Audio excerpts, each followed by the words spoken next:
Hello everyone, welcome to back my channel. देखिए हम क्या बात करेंगे, किसके बारे में? वर्णमाला में। ठीक है, वर्णमाला के बारे में बात करेंगे। ये पहली बात तो काफ़ी इंपॉर्टेंट चैप्टर है। ठीक है, इससे ज़्यादा क्वेश्चन पूछे जाते हैं, चाहे वो टीचिंग फील्ड में हो या फिर अदर किसी भी फील्ड में। ठीक, देखिए वर्णमाला कहते हैं किसको है?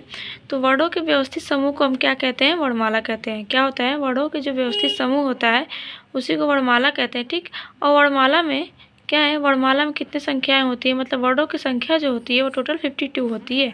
कितनी? तो 52 होती है। ठीक, हिंदी व्याकरण जो है, ठीक है, हिंदी व्याकरण जो है इसको क्या कहते हैं? देखिए ये 4 पार्ट्स में होते हैं। क्या? वर्ण विचार बोलते हैं, शब्द विचार भी बोलते हैं, वाक्य विचार और छंद विचार। ठीक है, अब क्या हमने कहा कि वर्णमाला में कुल कितने वर्णों की संख्या होती है? तो वो होती है 52। ठीक है, और ध्वनि को, जो ध्वनि होता है, ध्वनि को जब हम क्या करते हैं लिखित रूप में, ठीक है,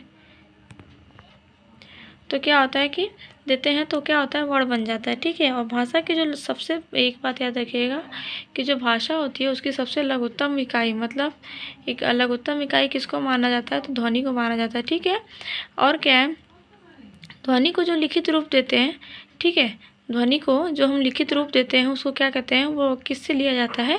तो वो लिपि के द्वारा लिया जाता है। ठीक है, इस बात का ध्यान रखिएगा। आप देखिए हमने जो बताया था कि जो वर्णों की संख्या है, वर्णमाला में जो वर्णों की संख्या है वो 52 है। तो उसको किस पार्ट्स में डिवाइड, कितने पार्ट्स में डिवाइड किया गया? ये देखिए, जो टोटल क्या है, स्वर और व्यंजन दोनों को लेकर हम कितने होते हैं? तो 52 होते हैं। ठीक है, अब बात करते हैं स्वरों की संख्या का। जो स्वर होते हैं वो 13 और व्यंजन जो होते हैं वो 39 होते हैं। ठीक है, कितने? तो देखिए स्वर पहले उसमें क्या होता है ना कि जो 2 होता है वो अयोगवाह होता है, और क्या है? 11 स्वर। ठीक है, मतलब जो अंग और अ होता है उसको अयोगवाह की श्रेणी में रखा जाता है। बाकी व्यंजन की बात करें तो व्यंजन जो होते हैं उसमें क्या है? 33 व्यंजन प्लस 2 उच्चिष्ट वर्ण होते हैं। मतलब जो व्यंजन होते हैं वो 2 उच्चिष्ट होते हैं और प्लस कितने? 4 संयुक्त होते हैं। ठीक है, और जो तो मूल व्यंजनों की संख्या अगर पूछता है तो मूल व्यंजनों की संख्या 33 होता है। जो हमने बता दिया कि जो मूल व्यंजन होते हैं वर्णमाला में मूल व्यंजनों की संख्या कितनी होती है? तो 33 होती है।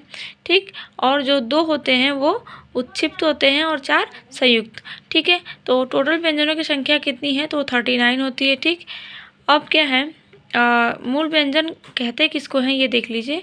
तो मूल व्यंजन उन्हें कहते हैं कि ऐसे व्यंजन जिनके निर्माण में किसी और व्यंजन की सहायता नहीं लेनी पड़ती है, उन्हें मूल व्यंजन कहते हैं। मतलब ये है कि वो खुद में एक हो, उनको उनकी उत्पत्ति में किसी और व्यंजन की सहायता ना लेनी पड़े, उन्हें हम मूल व्यंजन कहेंगे। ठीक है, अब ये देखिए छोटा सा डायग्राम है वर्णमाला का। ठीक है, क्या है? हमने पहले बताया 11 स्वर होते हैं।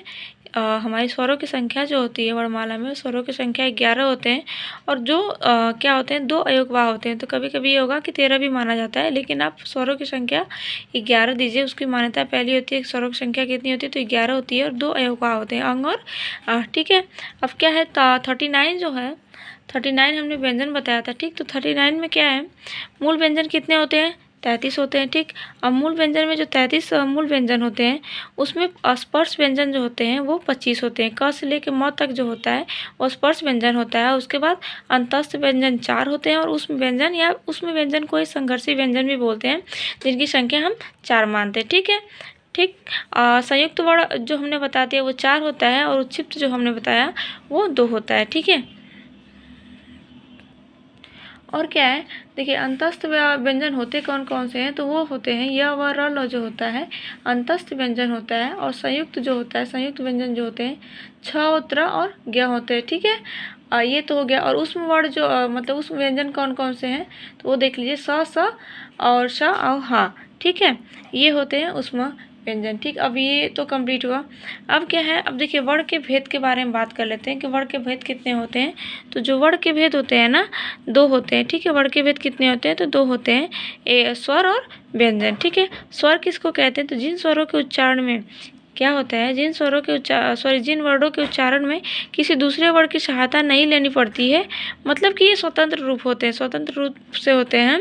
जिन वर्णों का उच्चारण बिना किसी अवरोध के होता है वह स्वर कहलाता है। ठीक है, स्वर को संस्कृत में देखिएगा, स्वर जो होता है माहेश्वर सूत्र में, माहेश्वर सूत्र जो होते हैं उसमें क्या होता है कि अच, ठीक है, अच के नाम से जाना जाता है, जो कि अच जो होता है, अच प्रत्याहार में पूरे के पूरे स्वर आ जाते हैं। ठीक है, तो वही हमने लिखा है कि स्वर को दूसरा नाम अगर ये कह सकते हैं आप कि अच के नाम से भी जाना जाता है। ठीक है, स्वरों की कुल संख्या जो होती है वो होती है 11। ठीक है, अब क्या है, एक ये भी इसमें क्या होता है, अ से लेके अ जो होता है, अ को भी स्वर की श्रेणी में मतलब रखा गिना जाता है। देखिए, जो अ होता है उसको अदृश्य स्वर भी कहते हैं।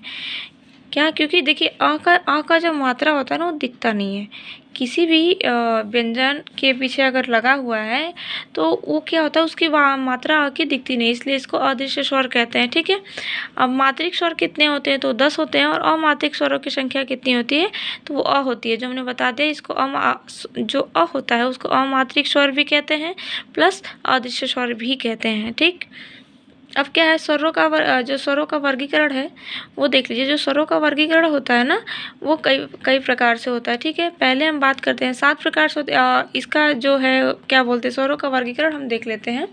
ठीक है, तो जो स्वरों की वर्गीकरण में बात करते हैं, उत्पत्ति बनावट के आधार पर स्वरों का वर्गीकरण क्या होता है। ये कितने प्रकार से होते हैं, तो स्वर 3 प्रकार के होते हैं। ठीक है, मूल स्वरों की संख्या जो होती है वो 4 होती है। ठीक है, जो 4 होती है वो कौन कौन सी होती है ये देख लीजिए। तो वो होता है अ ई, ठीक है, उ री, ये होते हैं मूल स्वर, और इन्हीं से जो हमारा दीर्घ रूप धारण करता है वो दीर्घ रूप में आता है। मतलब कि अगर मूल स्वर जो हमारे 4 है, इन्हीं से और सारी मात्राएं यानी दीर्घ रूप में जो स्वर होते हैं वो इन्हीं से बने होते हैं। ठीक है, ऐसे स्वर जिनके निर्माण में दूसरे स्वर की सहायता नहीं लेनी पड़ती है उनको हम क्या कहते हैं, तो वो उन्हें हम बोलते हैं मूल स्वर।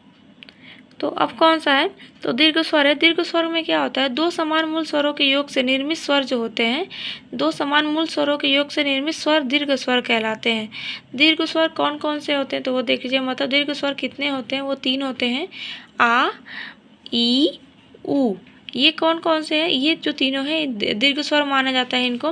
ये किससे किससे मिलकर बनाया, तो ये देखिए अ प्लस अ बराबर आ होगा। मतलब अ प्लस को याद रखिएगा, हिंदी में जमा बोलते हैं। ठीक है, तो अ जमा अ बराबर क्या होगा हमारा, आ होगा, और ई जमा ई बराबर ई होता है। ठीक है, और उसके बाद क्या होगा, उ जमा उ बराबर ऊ होता है। ठीक है, ई जमा ई बराबर ई, और उ जमा उ बराबर ऊ। ठीक है, तो ये हमारा हो गया दीर्घ स्वर। ठीक है, अब संयुक्त स्वर कौन कौन से होते हैं, संयुक्त स्वर होते हैं हमारे 4। ठीक है, तो संयुक्त स्वर कितने होते हैं, 4 होते हैं, ए आई ओ औ। ठीक है, ए किससे मिलकर बना है, तो अब अ जमा ई से मिलकर ए बना है, और अ जमा ए। ठीक है, अ जमा ए से आई बना है, और अ जमा उ से ओ बना है, और अ जमा औ से औ बना है। ठीक है, ये हमारे हो गए आपके संयुक्त स्वर। ठीक है, अब क्या है, उच्चारण काल या मात्रा के आधार पे क्या बोलते हैं, स्वरों का वर्गीकरण देखते हैं।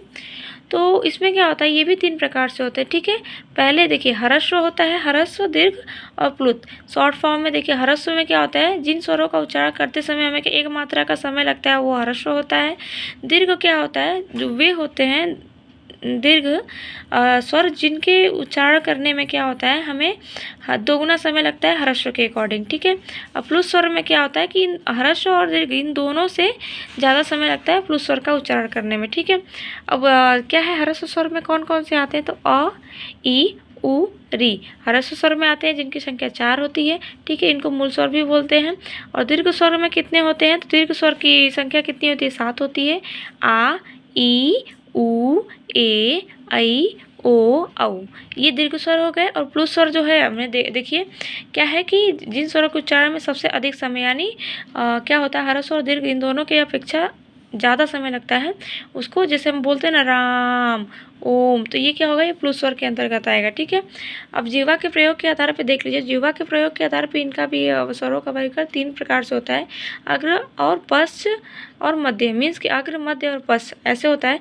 ठीक है, अग्र स्वर में क्या क्या आते हैं, तो ई ए ऐ आता है। ठीक है, ये अग्र स्वर में आएगा। ठीक है, अब जिन स्वरों के उच्चारण में जीवा का मध्य भाग का काम करता है, मतलब जो हमारी जीवा होती है ना वो ऊपर की तरफ मुड़ती है, तो उसको हम क्या बोलते हैं, मध्य स्वर बोलते हैं। और पश्च स्वर में क्या होता है, पश्च स्वर में जो जिन स्वरों के उच्चारण में जीभ का पश्च भाग जो होता है कार्य करता है। ठीक है, तो उसको क्या बोलते हैं, पश्च स्वर। पश्च स्वर होता कौन कौन सा है, तो आ उ ओ औ। इसका उच्चारण करेंगे आप तो आप देखेंगे कि हमारा जो जीवा होती है ना वो पीछे भाग से कार्य कर रही है। ठीक है, अब चौथा क्या है, होठों की स्थिति के आधार पर होता है। और उसके बाद होठों हो गया। फिर पांचवा जो होता है, घोषत्व घोषत्व या कंपन के आधार पर स्वर के भेद होते हैं, ठीक है। और फिर छठा जो होता है वो उच्चारण स्थान के आधार पर स्वर के भेद होते हैं। और मुख द्वार या मुख विवर के आधार पर भी स्वर के भेद होते हैं, ठीक है। ये हमने लिखा हुआ है, ठीक है। जिसका हमने इधर क्या किया, संवृत स्वर, अर्ध स्वर, अर्ध संवृत स्वर, विवृत स्वर और अर्धविवृत, ये क्यों किसके आधार पे हैं, तो मुख द्वार या मुख विवर के आधार पे, ठीक है। तो देखिए अब इनके बारे में बाकी हम कल सारा एक्सप्लेन करेंगे। तब तक के लिए thank you so much and bye bye.